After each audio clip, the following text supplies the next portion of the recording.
अस्सलाम वालेकुम टू आल संगात। क्या हाल है जनाब? ठीक ठाक हो? उम्मीद करें हैं सारे बहना बिरा ठीक ठाक हो। अल्लाह पाक सारे बिरावां दे माल जान इज़्ज़त आबरू हर शे दी हिफाजत फरमाए तो अल्लाह पाक सारे मुसलमानां दी बच्चियां दे नसीब अच्छे फरमाए। तुस हुण सोचेंदे पे हो कि लाला अज तो कितें जंगल च बड़ा वधा है, क्योंकि अज लाला फार्म ते मौजूद नहीं है। तो लाले होरां कित्थे न ते लाओ गैस ते लाले होरां जनाब छोड़ी खलोते न जंतुर दे विच भेड़ां, क्योंकि कल भी छोड़ियां परसों भी छोड़ियां ते अज इन्हां हो गए ये 2 कनालां जगह 2 कनालां दे अज तीसरा दिन है मुसलसल चल रही हैं, यानी कि सिर्फ एक टाइम के सैकेंड टाइम के अगले पिछले टाइम यानी कि ना होर पासे चरा गिदियाँ घर चारा वगैरह ही पा छोड़ा तो सैकेंड टाइम ना इतने छोड़ देने, क्योंकि जोड़ा दूसरा एकड़ असा जंतर का काश्त किया तो वह जंतर अजे तो साढ़ा है लेट। और ये जोड़ा तो ये सफेदे दे पाओ इन्होंने सफेदों के तले ये दे गए ना जिथे मुझ तबाह खलो तो इस तू चाह कितने तक ये जंतर नहीं थिया। और ये देखो कितना कद कीतस, ये ग्रो भी बहुत जल्दी की उस पास बहुत अच्छा ग्रो किया। वो बाजरे के परू वड्डा वड्डा असा कप गया तो उस वत तलू माशाअल्लाह दूसरा लो भी बड़ा सोहना फुटदा पिए।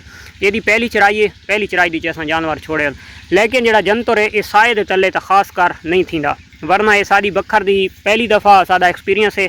फर्स्ट टाइम असा इन काश्त किया तो बखर की मिट्टी इस बहुत अच्छी मनी है और माशाअल्लाह बहुत जल्दी जल्दी यानी कि इस ग्रो की है। लेकिन सायद नू बिल्कुल नहीं मनेगा, क्योंकि साए और उस पास देख गए ना जंतर छोटा छोटा है। हल्के जी खाद पाइए तो मैं इसनू 2 दफ़ा यूरिया पाइए, 2 पानी लाए, 2 दफ़ा यूरिया पाइए, हल्की फुल्की यूरिया पाइए। इस पासे में कम पाइए, उस पासे में ज़्यादा पाइए। उसके बावजूद भी साए दे तले जंतर ग्रो नहीं की थी। इधर देखें पुत्रो। अच्छा ये हम जनाब टोटल 2 कनाल, ये पासा गैर इलाका है, वो अपने मोठ हैं, परले पासों अपना बाजरा है, इस पासों भी गैर इलाका है। उदे मूंगी काश्त है, इधे तिल काश्त हैं, उदे अपने मोठ काश्त हैं, उस साइड तो बाजरा ज्वार ते जंतर ते गुआरा ते वो भी अपने जानवरों का काश्त है। इत्थे असां थोड़ी जी मरचां लाइयां ते लेकिन मरचां ने नप के भेदां ऐसी दी तैसी करके रख दी है, क्योंकि ये मरचां के बूटियां मरचां मैंने लगदे बालां पट खड़ियां ते फुल शुल माशाअल्लाह काफ़ी चाही पईयां, लेकिन जोड़ा ने ये देखो ये खानियां देखो ये बचावन का कोई फायदा को नहीं। असां जनाब ये हुण इत्थे सानू बहुत सारे बंदा इत्थे लट तरावना पौंदा है। उदे जनाब एक फौजी उस बार्डर पर खलोता है, दूसरा फौजी इधे खलोता है, तो तीसरा फौजी मैं आप बकलम खुद खलोता हूँ। तो असा हम जनाब नैक्सट टाइम इन्हों ना कोई होर जुगाड़ लैने, जियां पाकिस्तानी जुगाड़ लैने, कोई रस्सी वाला या कोई बटेरा वाली जाल वगैरह ऐसा कोई सीन आसू पासू लाया। इतने बंदा इत्थे यानी कि रोज़ के खिलावन की कोई ज़रूरत नहीं। हिको दरवाज़ा रखसा वो चवाड़ियाँ तो थाई बह रही, हिको बच्चा भी उत्थे बैठ रहा सी डिप्टी उत्ते, तो कोई परेशानी न हो सी, या वड्डा कोई भी हो सी एक पासू बैठ रहा सी तो जानवर बाहर आसे पासे ना निकल सन। तो जोड़ा दूजा पास है जिदे असां जंतर काश्त किया तो उदे भी इह सीन है कि आसू पासों मूंगी का तो पराया फसल है, उत्थे भी इंशाअल्लाह असां कोई यही सिस्टम करना है, कोई रस्सी शस्सी वाला या ऐसा कोई निज़ाम करना है, ताकि जोड़े जानवर हैं ना खास कर तो वो जानवर साढ़े दूसरों के पासे वन के ज़्यान न करें, क्योंकि इस पासे ना ये हम बच्चे इस पासे वड़ वैसन उन्होंने पराया नुकसान थी सी बन्ने के उत्ते टुरसन था बन्ना ही बासी। उस तो बेहतर है कि रस्सी शस्सी बधी हो जिन्हें ये दरख्त खलोते वो दरख्त के 1-2 किला ला के ये रस्सियाँ शस्सियाँ बधियाँ होवन तो सानू कहीं किस्म की कोई परेशानी नहीं बना लगी।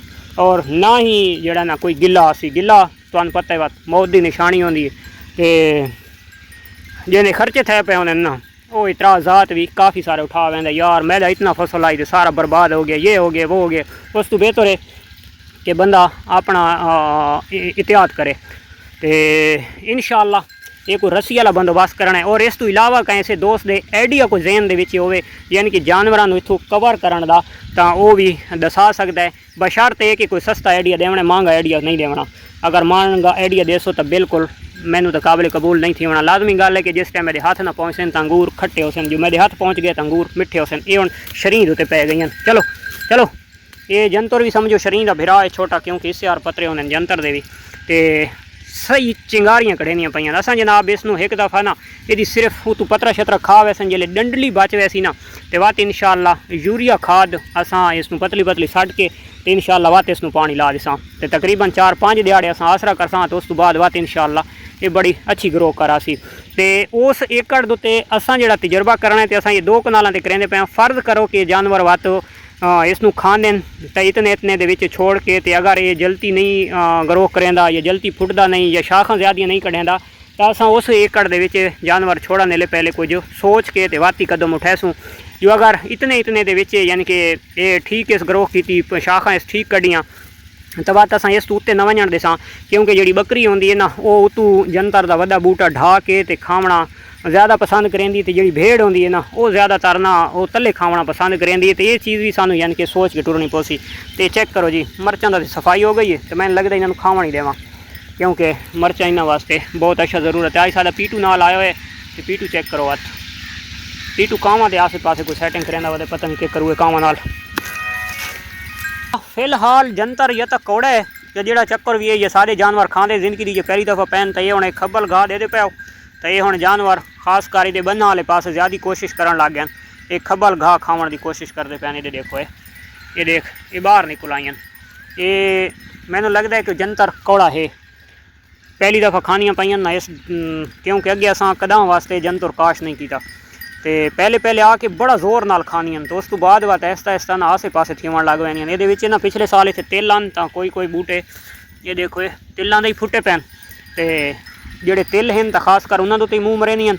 उस तो इलावा जोड़ा ये खब्बल घाह है यानी कि जोड़ा तला है इत्थे रख बिलो दब्बी आ काम नू तो ये खब्बल घाह भी खानियां पैन ये भी चलो चंगा नाल दे नाल ये भी खत्म थी रासी।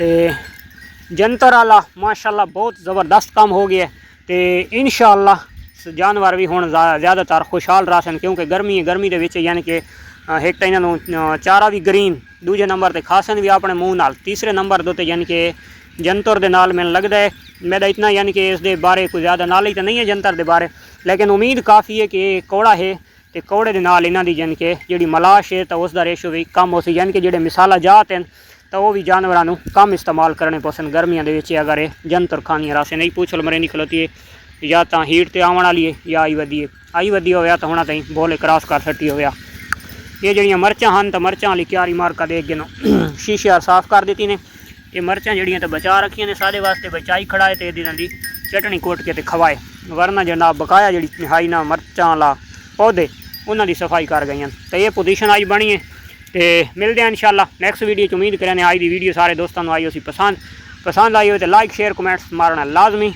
अल्लाह हाफिज़।